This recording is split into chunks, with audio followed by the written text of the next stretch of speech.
This video may get a lot of dislikes, but I set out to make videos based on my own opinion. So here's why Telltale's The Walking Dead is better than AMC's The Walking Dead. So this video will contain a lot of spoilers. Telltale's The Walking Dead has a better overall story arc. Season 1 has a simple but a very effective narrative goal: protect Clementine at all cost. Season 1 involved a story that was constantly moving forward with its characters and in terms of setting. Season 2 also continued this style of storytelling. AMC's The Walking Dead has some fantastic characters, like Carol and fan favourite Daryl.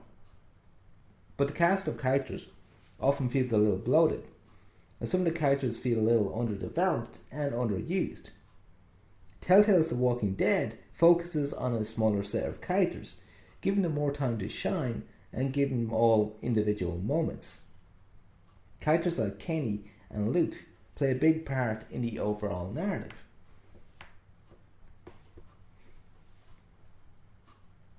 There are many tragic deaths in AMC's The Walking Dead. The death of Amy in Season 1, Herschel's death in Season 4, and even the death of Laurie in Season 3. But Telltale's The Walking Dead are leagues above AMC in terms of character deaths. Duck and Cash's death in Season 1 is hard to watch and heartbreaking in every way.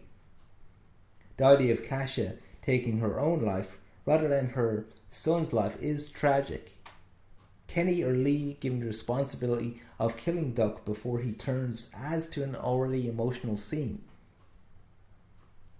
Lee's death is one of the saddest deaths in gaming history, as even in his final moment, he's still trying to guide Clementine and keep her safe. It's truly a remarkable piece of writing. Rick Grimes is a great lead character for the show. He's a born leader and always has a level head in terms of guiding people and keeping them safe. Rick will go through great lengths to keep people alive, and he excels at killing walkers. Lee, however, is a much more interesting character, as he's constantly learning as he grows through each episode. He's a character who's placed in a situation he's not prepared for, but rather than run away from the challenge, he faces it. Lee's a wise character, fueling the supporting cast with advice and guiding Clementine throughout Season 1. He's a character who's not perfect, but is willing to take advice from people if it benefits him. His relationship with Clementine makes him even more likable, and his heroic end adds to his character. We've seen a lot of fantastic changes with Carl Grimes' character in the TV show. We've seen him kill his first walker in the end of Season 2, and from the start of Season 3 we see a more mature version of his character, becoming more of a key player.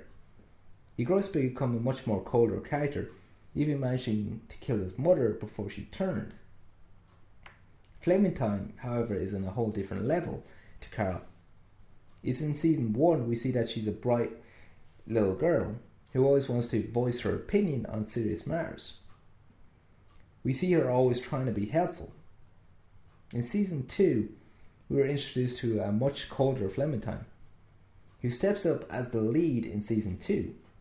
From the first episode of Season 2, we witness Clementine putting a dog out of its misery, taking a dog bite like a champ, and we see her sewing her arm up like a trooper.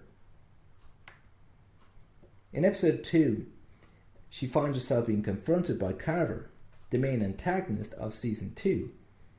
It's an intense first encounter, but Clementine never breaks her cool.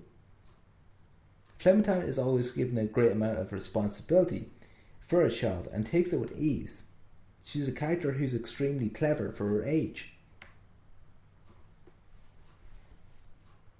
There are some incredible smaller scenes in The Walking Dead show. The pilot in Season 1 is filled with many emotional scenes. Morgan struggling to kill his undead wife is one of the highlights of the pilot episode. Sophia coming out of the barn in Season 2 was shocking and completely tragic. Telltale's The Walking Dead has several emotional scenes. The phone message from Flemtine's parents in the first episode. Lee discovering his family photo in the parents' pharmacy. Lee finding his undead brother. Kenny discovering the dead boy in the attic. Flemingtine seeing her undead parents. Flemingtine reuniting with Kenny in Season 2. Anytime Lee Urdoch is mentioned in Season 2. The ending of Season 2 if the character decides to stay in Wellington. That's all, folks. Thanks for watching and subscribe if you want to.